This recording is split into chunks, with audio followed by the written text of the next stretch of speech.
So just finished a modification on Radical. Maybe you can tell what it is from a distance.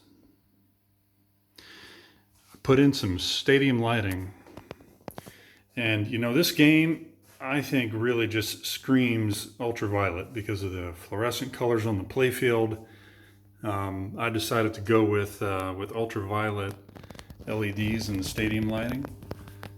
As you can see here, get LED strip all the way to the back, and then actually underneath back here, it's underneath this this plastic trim piece that holds the glass in place, and then on this side as well. Normally wouldn't use ultraviolet or any sort of colored lighting on stadium lighting, any sort of colored LEDs, but I think with this game, it really does well because of all the fluorescent colors that are on the playfield, like this green right here next to tail slider.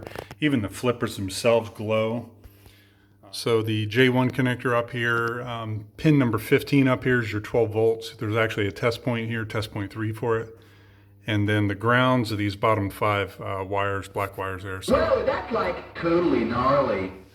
So that's where the 12 volt comes from. And then I just used some bullet type connectors here so I could always take it out, disconnect it if I had to. The wiring runs down. I do need to figure out a better solution to hide the wire a little bit better there. When you play the game, you can't really see it that well, but maybe I'll just get some like black wire loom or something to go around that red wire there. But you know, the stadium lighting is just held in with Velcro here. And you know, when you pull the playfield glass out of the game, obviously this will have to come out. So just pull this off, lay it in the machine like that. Do the same for the other side, and then you can raise the playfield up. Just being careful as you raise it that this doesn't get caught anywhere. If you really wanted to, you could put some bullet style connectors back here, and then you could unplug each side. But you know, I didn't really go that far.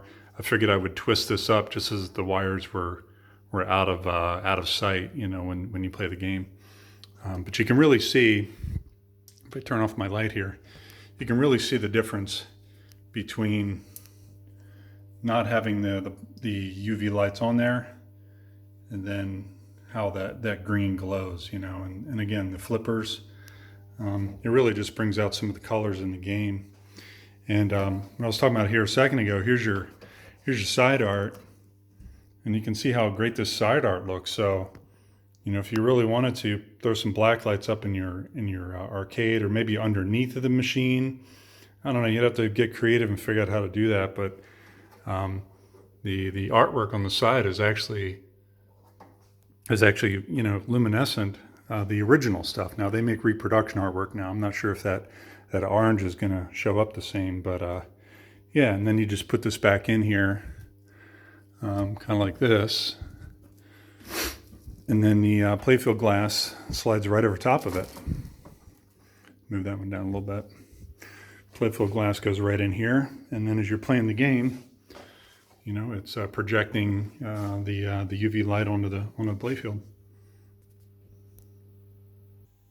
So here's what it looks like with the lights turned off. You can see the difference. With it. And when the GI dims down during gameplay, then you really get to see the full effect of it.